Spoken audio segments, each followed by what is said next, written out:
so thanks everyone for coming. I'd like to open the seminar by acknowledging that we're meeting on the lands of the Larrakia people and pay my respects to elders past, present and future. It's a real pleasure to be here living and working on Larrakia land. And today we welcome Hendrik Wagenaar to speak to us from Vienna via Sydney to here, so it's a real pleasure that you could join us. So Hendrik was Professor at the Department of Urban Studies and Governance at the University of Sheffield until 2017, and currently sits in a number of different roles, including Senior Academic Advisor to the International School of Government in King's College London, Adjunct Professor at the Institute of Governance and Policy Analysis at the University of Canberra, and also as a Fellow at the Institute for Advanced Studies in Vienna as well. And Hendrik has made a number of seminal contributions to the fields of policy analysis, governance studies and public administration, including in particular the books Deliberative Policy Analysis, Understanding Governance in a Network Society, published with Martin Heyer in 2003, and Meaning and Action, Interpretation and Dialogue in Policy Analysis, published in 2011. So I've known and worked with Hendrik for a number of years now, and I just find his work really useful for the kinds of applied interventionist research that we do here at the Northern Institute and in Darwin and the Northern Territory more broadly. So really happy and excited that you could join us today. Thank you. So thank you very much for your very kind introduction and for setting this up. So I'm very grateful. And we flew in from Sydney a couple of days ago, and I'm still overwhelmed with the whole scenery here in Darwin. So it's a great pleasure being here. Simon forgot to say that what we worked on was mostly practice, right? Practice research and practice theory. And so his fieldwork in this area here in Darwin is a gold mine of insights that we use together to write articles. Anyway, what I'm going to talk about today is something that comes back to this book that I published with Martin Heyer in 2003, Deliberative Policy Analysis. And so it's a very large argument. I'm not even sure, I probably won't be able to get through it. So, but I'll do my best. And at the moment, I am, about 2.5 years ago, I was at IGPA in Canberra, and John Breitzik asked me at the time, so what happened to Deliberative Policy Analysis? He once wrote a very nice endorsement of the book. I think he was one of the reviewers at the time of the book manuscript. And I said, well, yeah, good question, I'm not sure. And so it got me thinking again. And one thing led to another. We published a couple of articles and did special issues with people. And at the moment I'm writing a book, again, on deliberative policy analysis. Not sure exactly where it's going, but that's what I'm going to talk about today. So what you get is quite sort of new in my own thinking, so any feedback will be highly appreciated. So, this is what I'm going to do, talk a bit about the challenges of policy analysis, particularly the original statements of the book, for those of you who haven't seen it.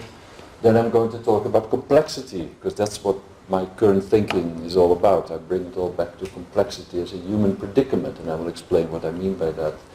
Then I will argue that if you take complexity seriously, you really have to think differently about the whole business of generating and providing knowledge to policymakers, which I call the reconstruction of policy reason, for reasons that I will make clear. Then I say a little bit about a methodology for deliberative policy analysis, because that was one of the complaints. They said, yeah, your analysis is people find very interesting, but you never give us any method, so you don't know how to do it, even if you're sympathetic toward deliberative policy analysis. So there's now some methods, I think, and then I will close with very briefly with which I think is sort of the master method behind it all, design in practice. So, the original statement. I'm not allowed to step beyond this line, so this was actually Martin's contribution at the time. So he said, yeah, we live in a network society, and that has all sorts of consequences for traditional policy analysis, and the consequences doesn't work very well. So I just very briefly, you will see it in the introduction to the book. Politics takes place in all sorts of spaces outside of the centers of power. We were facing radical uncertainty, although at the time we didn't specify why we're facing radical uncertainty, but I can do that now much better. There's a lot of plurality in society, different lifestyles that we have to take into account. But these groups are all also interdependent in getting things done, so you have to somehow bring them together or get them to work together. And there's big distrust in government, and that only has gotten worse. I mean, to the point that's becoming quite dysfunctional at the moment, I think. So that was our analysis, and then we asked the question in the introduction: what kind of policy analysis might be relevant to understanding governance in the network society? And what we did is, and I will come back to this again also, we assumed a lack of fit. That is a central argument in the editor's introduction of the book. A lack of fit between the dominant positivist technocratic form of policy analysis, which we thought was, hegemonic at the time, and in many ways it still is, I think, and the kind of decision making that is taking place in a decentered, networked society and political system. So it was that lack of fit. And so what was our answer? Well, deliberative policy analysis is the answer, and it rests on three pillars, the famous three pillars of interpretation, deliberation, and practice orientation. So the research is about meaning. We should be able to capture meaning. I will come back to that also. If you do analysis, it should have a deliberative form, involve the stakeholders and sit down and deliberate with them, and always oriented towards concrete problems and towards doing things, because that's the remit of policymakers, right? You have to do something, you have to solve problems, which many policy analysts somehow tend to forget for some reason. So that was the story of the book. And then we argued that if you take that seriously, you become you work in a different role. You're no longer selling ideas to policy elites, speaking truth to power. You do that too. In fact, I find we should probably tone that down a little bit. But what follows is certainly the case. We are deliberative analysts that assist and mediate between policy actors.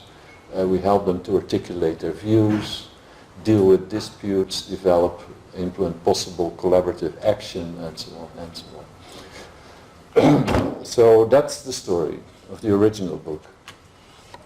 It was a success. The book is very, very frequently cited. It's become a kind of obligatory passage point for people who are interested in interpretive approaches to policy making.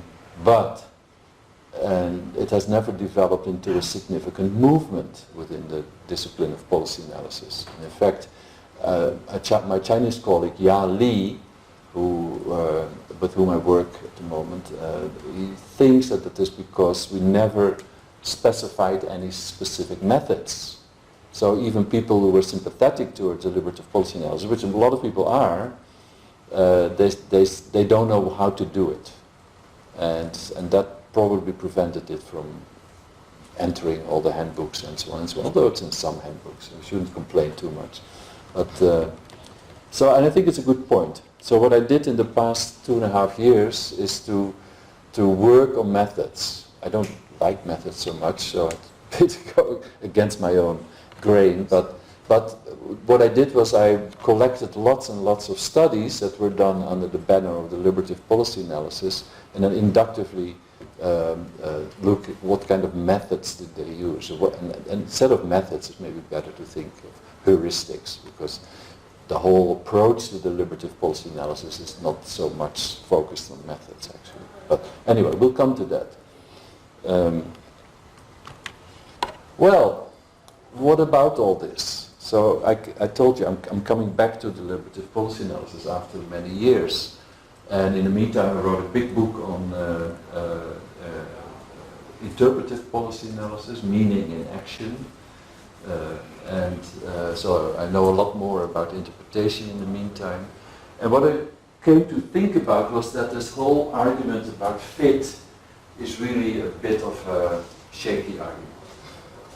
So what it at least means at least two different things, which we don't pull apart in the original statement.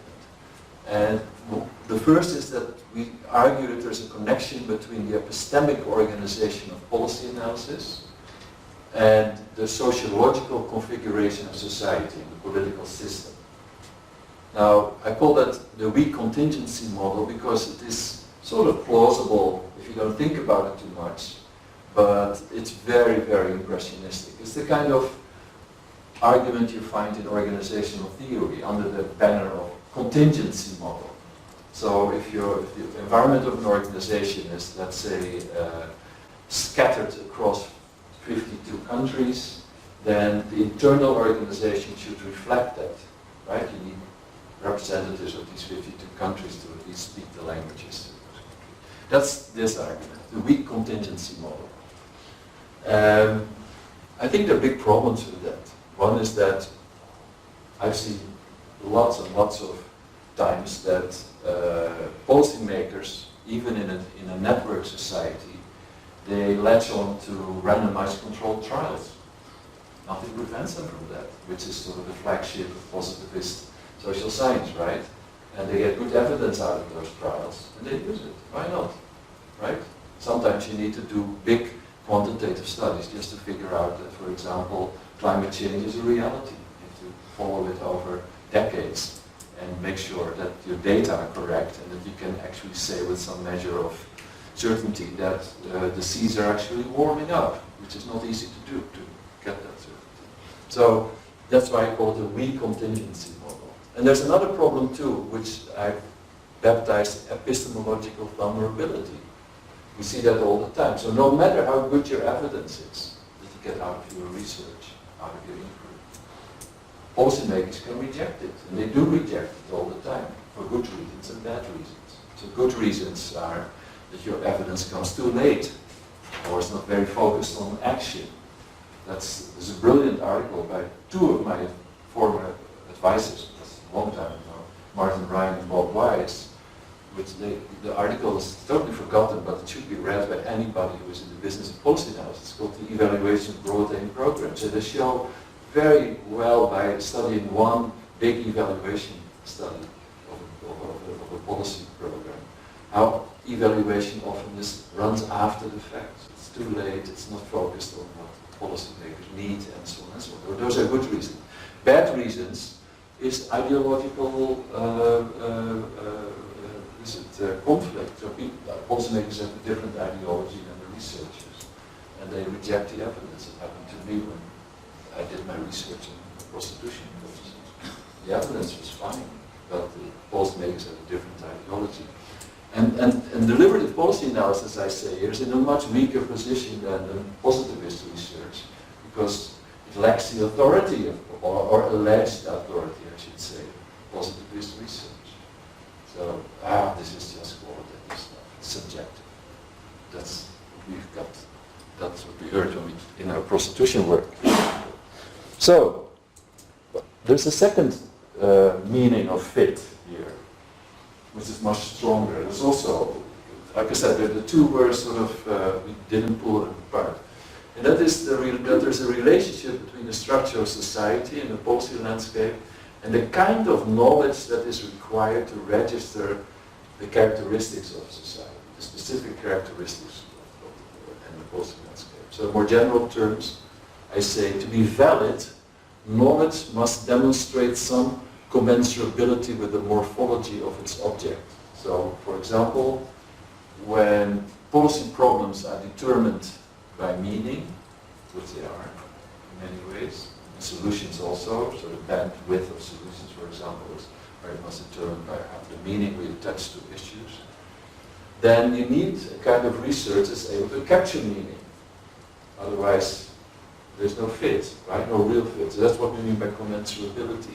But also reversely, in deciding the validity of knowledge, we assume that the structure of the world is sufficiently interlinked with the knowing subject. otherwise it doesn't work either. So you have to be able, that's what we do in the practice work. If you don't grasp what practice is, and you let the practitioners enter your own understanding of knowledge, then you can't figure out what they're doing. And this is exactly what we run into all the time when we try to get our work published, that the editors, they say, well, that's not real knowledge. Yeah, I mean, it's a good description of what these practitioners do, but it's not science. And then we bang our heads against the wall, right? And so there's a very big issue here that we try to get to, and that we didn't get to in the original book, and I try to get to now in the new book. So, yeah, I think we did make a reasonable effort to say, well, if policy is about meaning, then we need a hermeneutic form of policy analysis to capture those meanings. That we made clear. And I made it even more clear in the later book, Meaning and Action. But we don't explain at all if that, in the spirit of a better epistemic fit, why policy analysis must also, in addition, be deliberative and practice-oriented. We don't say anything about it. It's very funny, we just say it. So, I still think we were sort of moving in the right direction.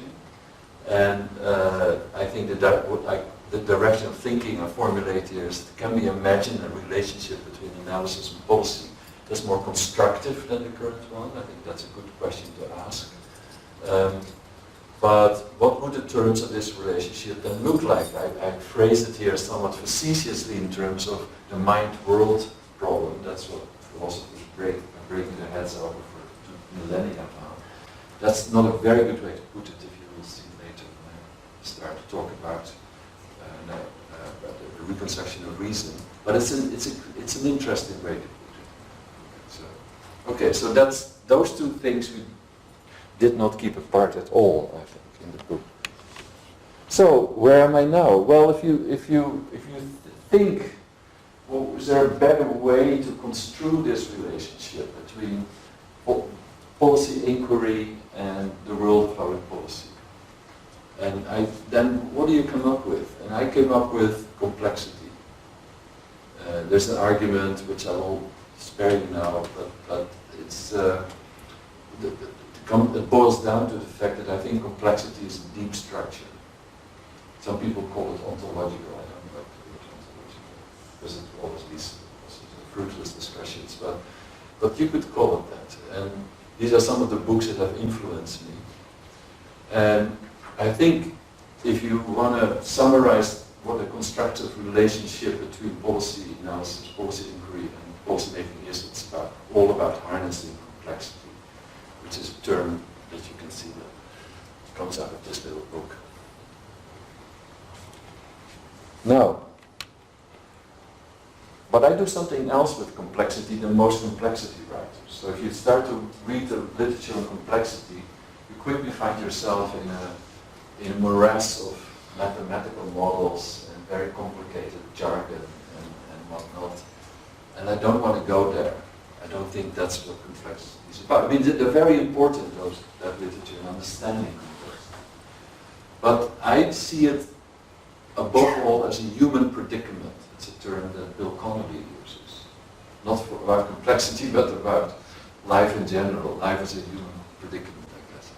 But so what I mean is that complexity is not just out there. So a lot of complexity writers, erroneously, I think, because if you take it seriously, you can't say that, they think of complexity as just another theory, something that's out there and that we can talk about, we can sort of hold it against the light, we can draw conclusions from it and so on. But that's not it.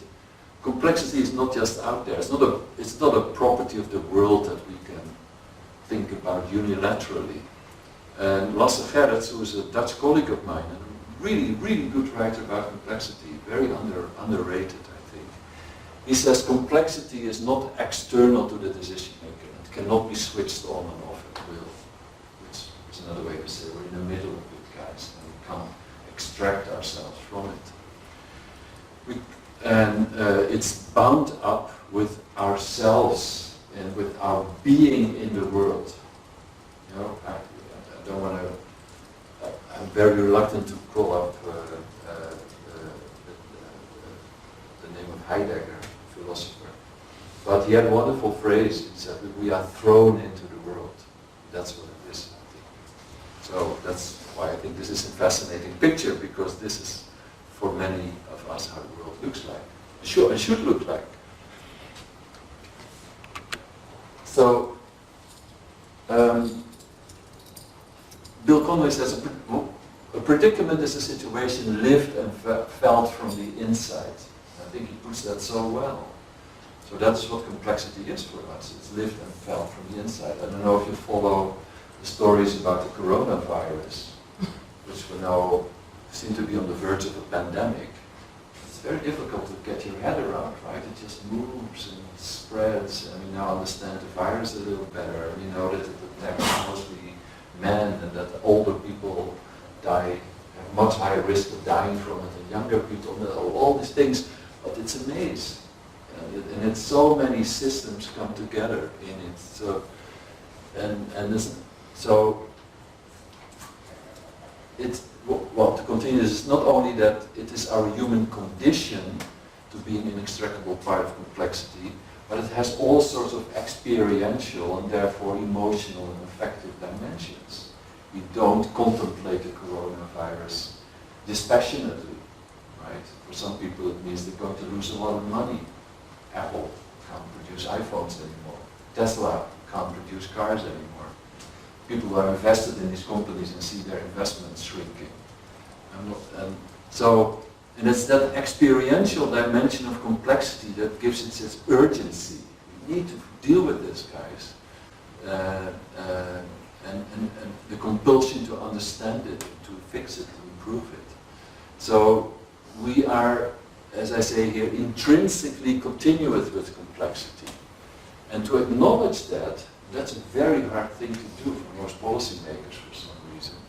And I have an argument in the book, which I'm going to spare you now, but why that is difficult for many policymakers. But it means that we have a different relationship towards nature, towards society, and towards our ideals and ambitions. So if we really take it seriously, complexity, we should have a different relationship to nature, society, and our ideals and ambitions. It means that we own, or should own maybe, and celebrate a different collective self-image, one that is relational, conscientious, and prudent. Right? So what do we do now? If you work with policymakers, you're bachelor's, instrumental, and individualistic. It's a much more gung-ho, we have to control this thing, we have to wrestle it down to the ground, guys, attitude that we find in many policy offices. And is this a caricature? No, I don't think it is. I've done a lot of policy research in my life, and this is what you often find. So I don't have the time now, and I was thinking of adding a case so I could illustrate everything, but that talk would be twice as long. But I do a lot of, in the book I use my work in prostitution policy in the Netherlands and Austria. And that's the attitude. We have to control this thing. And it's uncontrollable. I can tell you that. I wrote an article. It's been uncontrollable for 150 years, at least in Europe. It doesn't mean you can't deal with it. You can harness it very clearly. So, what are the three big challenges of complexity? Well, in this case I will never get through the whole thing, but that's okay. You get some story. This is pretty how do you call it? Pretty foundational if you're interested in complexity. First of all, the interactions in a system result in so-called emergent effects. So complexity is always about interactions, not about the characteristics of the nodes in the system. Let's say that's what a lot of research on prostitution policy is about. You study the characteristics of sex workers. Well, that's lost time. You have to understand the relationships between sex workers and their environment. So you get emergent effects. But the sheer number and dynamic character of these interactions, they can be positive interactions or negative feedback loops, positive, negative. that strengthen or diminish interactions. There are also some non-linear dynamics, the famous butterfly effect, right? Butterfly flaps its wings in Brazil, and you have a cyclone in Darwin, and they make it very, very difficult. And I add a few more things. So you have lots of open systems. They operate in different timescales. They span human, artifactual, and natural systems. They go from macro to micro. So what you get is this huge maze of the preceding picture, a very unpredictable mess that you're looking at in the new, that creates all sorts of uncertainty and unsettledness in the policy process. And this is something that many policymakers simply deny. It's a psychological mechanism, right? Denial is a very strong mechanism that we all use to get through life, but you see it in policy making a lot. Second, and this is probably one of the most important insights in complexity theory, each agent in a complex system finds herself in an environment that is produced by her interactions with other agents. And that means that is called co-evolution. So all you see is the few things in your immediate environment, but you're part of a huge set of open systems. And that means you're always immersed. You can never ever hope to have a comprehensive overview. This is already the hubris of a lot of policy making, right? So this Institute of Higher Studies that I now am a fellow of, they're famous for economic modeling. So they have a huge model with 40 variables and predict the economy and get it wrong most of the time. So nevertheless, they do it, keep doing it. And why do they get it wrong? Not because they're stupid, far from it. These are very, very, very smart people, much smarter than I am. But you don't have an overview of the world. You don't have an overview, not even in 40 variables. So there is an extremely powerful positionality on the agents within the system. That has all sorts of, this maybe is the most important part, it has all sorts of epistemological and actionable consequences. So modeling is, I'm not against modeling, it helps you to get a bit of, wrap your head around certain parts of the system. But what you get is a reification of the model. People begin to think the model is the same as reality. That's obviously not what is happening. So, for example, the 2008 crash happens because none of the models have money in it as a variable. The crash happened because something went badly wrong with money. And then the third one is that if complexity is, by many complexity theorists, seen as the ongoing interplay between general patterns and particular events. So Bolton and two fellow authors, it's a wonderful little book called Embracing Complexity. They think that's the core insight of complexity theory, and they state it by saying it's this detail and variation coupled with interconnection that provide the fuel for innovation, evolution, change, and learning. So it's a very positive statement, and I think important. That's why I put it there. It's not all misery and we can't do it, and so on. There's a lot of opportunity also.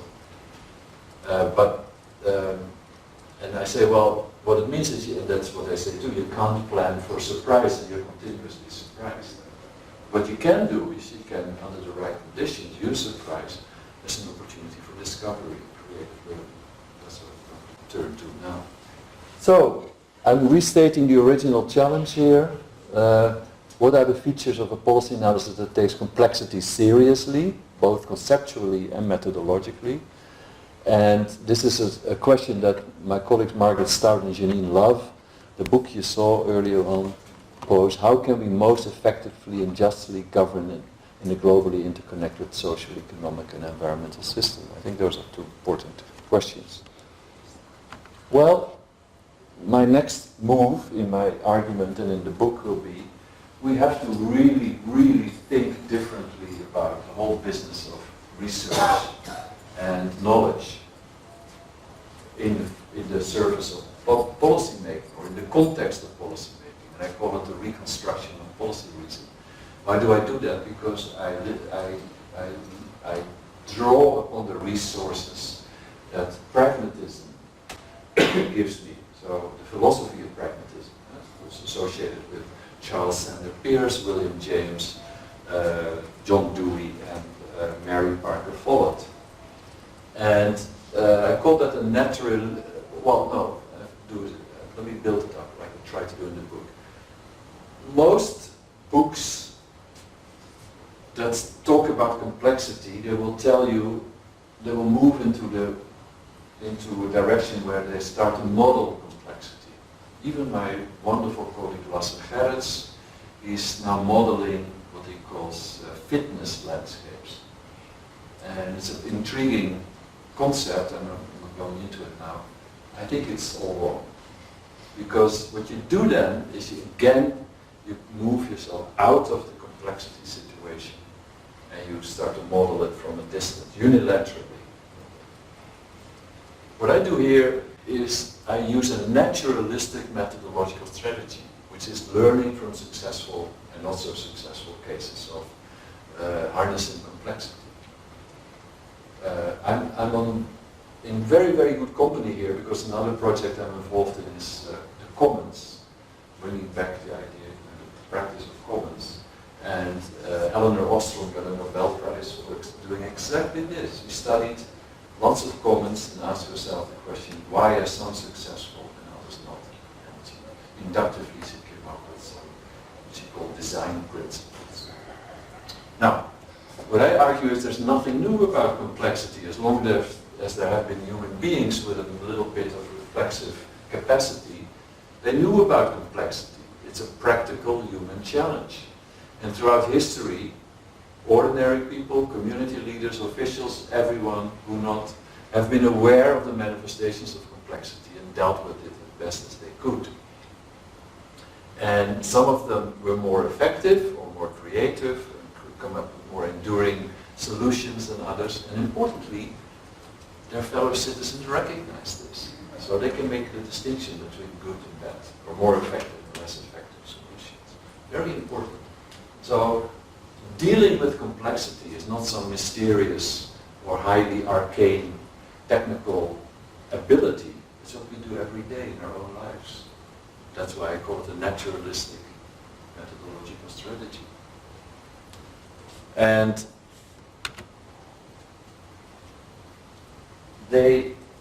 throughout history, people have come to terms with complexity. Every time when the world imposes itself on them, or some part of the world, they had to react with greater or lesser urgency. And when you react, when you intervene, you get feedback. The world talks back, right? All the time. So that back talk makes you, that's what we talked about, that's the surprise. Things go differently, and you learn about the world. But they didn't have big models or theories of complex systems. So the ancient Greeks, or the medieval bankers in Florence or something, they didn't have these models. They just did. They thought what they did was practical. They come up with practical solutions. Some were, like I said, better than others. But what they did have were practical everyday needs. So listen to this, a deep understanding of their environment, because everybody was immersed in their own environment.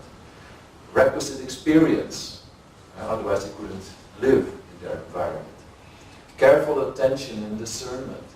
Practical judgment, that's what we study, or you study, and we write about. Moral sense. Various tools and instruments, just the practical tools for moving about in your own environment. Right? I like cooking, so I have a nice kitchen with all the tools I need to make a 5-course complicated French dinner, which I love doing. Procedures for collective decision making, habits of collective action, aspirations and ideals, some utopian, so visions, the ability to reflect on the effects of your actions, and so on. Those are the tools that we all have, that are being used to deal with complexity.